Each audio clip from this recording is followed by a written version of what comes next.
Tanong kami if you would allow the burial of Marcos. Ay sabi ko, yes. Yung tatlo, sabi nila hindi. So nung panahon na ako, tapos gusto na ilibing si Marcos, pinalibing ko. Look, yun yung yung promise ko. Kaya kung ayaw ninyo yun, hindi sana ninyo ako binoto. Anong klase ito? As president, kayong mga taga-human rights, I build a country. Hindi ako police. I look after my country. Paski ganito lang ako, I love the Philippines. I love the Philippines and I love. Di ba sabi ko sa kampanya, why am I here? I am here because I love my country and I love the people of Philippines and especially the beautiful Filipina.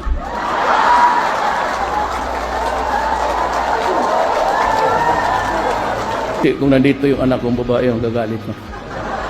Titindig yun. Si Inday, titindig yan, harap-harapan. Magdita yan. And nobody was mentioning about Mindanao.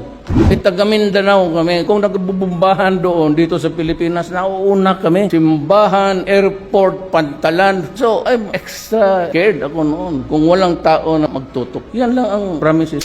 Yung mga durugista, do not destroy the future of the Philippines. Tapos, ilagay ninyo sa alanganin, isyabo ninyo, tapos maging gonggong na. Pagtanda ko, sino ang susubo ng lugaw sa bunganga ako? Kasi 1/3 ng halos mga anak ng OFW sa droga. That's the survey of government. Sabi ko, putang ina ninyo.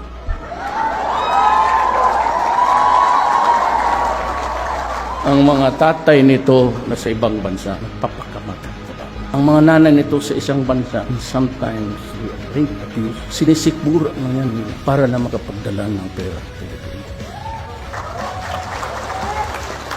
Binabastos namin, tinitiis.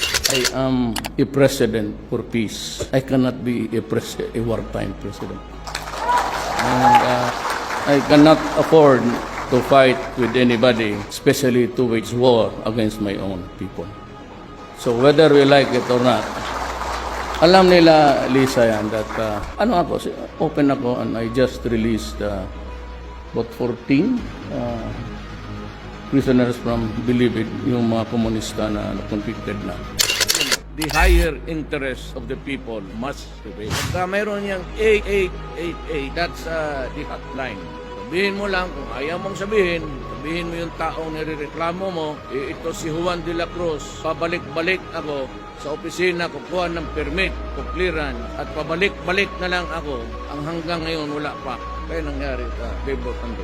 At pinalabas niya na resign siya. Kasi ako naman, ayaw kong hiyain yung tao.